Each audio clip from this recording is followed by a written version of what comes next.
এমন মহান মানুষ যে এই ছোট ছোট বাচ্চাদের কথা চিন্তা কইরা সে আমাকে খুঁজে বের করছে, সেই সাথে খাবার খাবে। ভাই আপনাদের মতো লোকই হচ্ছে আমাদের সমাজের ভবিষ্যৎ। আমাদের সমাজটা টিকে আছে আপনাদের জন্যই। দোয়া করবেন ভাই। করেছেন সারা দিনের ব্যস্ততার ভিতরেও, আজকে শুক্রবার এত কষ্টের ভিতরেও ভাই আমি যা আয়োজন করছি এটা খুবই কম।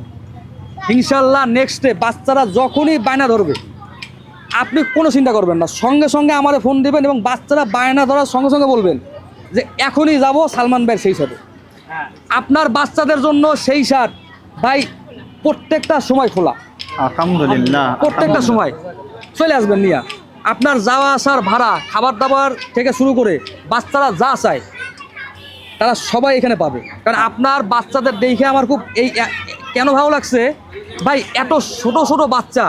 আমার ভাই 2টা বাচ্চা, একটা 5 বছর, একটা 2 বছর। ভাই আমি যখন ঘরে যাই আমি পাগল হয়ে যাই। আর এত ছোট ছোট বাচ্চা যে আপনি কিভাবে যে আপনি ট্যাকেল দেন, এইটাই হচ্ছে ভাই একটা মানে অলৌকিক বিষয়।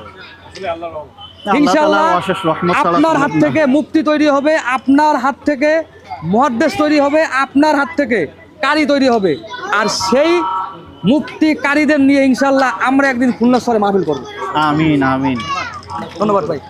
আমি দেখছি মাদ্রাসার ভিতরে এই যে ছোট ছোট বাচ্চারা তারা যে এলেমের দিন শিক্ষা অর্জন করে, তারা কতটা মানে কষ্টের ভিতরে তারা এই শিক্ষাগুলো অর্জন করে। যেমন আমার সামনে ভাই প্রায় 1000 কম্বল বিতরণে আমার পটা চলতেছে। আপনার এইখানে যতগুলো ছাত্র আছে ভাই সবাইকে ভাই এটা দান না, এটা অনুদান না, এটা সেই সাদের পক্ষ থেকে একটা উপহার। আমি এই মাদ্রাসা ছাত্রদের সবাইকে একটা করে কম্বল আমি উপহার দেব। আলহামদুলিল্লাহ। যদি আপনারা যদি মানে এই উপহারটা যদি গ্রহণ করেন আলহামদুলিল্লাহ ভাই, একটা রাস্তার অসহায় লোকরে দেবো ভাই, তারে দেওয়ার মতো 10 জন লোক টাকায় আছে। জি ভাই মাদ্রাসার ভিতরে অনেক ছাত্র আছে টাকার অভাবে তারা একটা কোরআন শরীফ কিনতে পারে না। জি, টাকার অভাবে তারা একটা ভালো পাঞ্জাবি তারা কিনে গায়ে দিতে পারে না। টাকার অভাবে তারা তাদের মনের ভিতরে অনেক ছোট ছোট স্বপ্ন তারা এগুলো পূরণ করতে পারে না।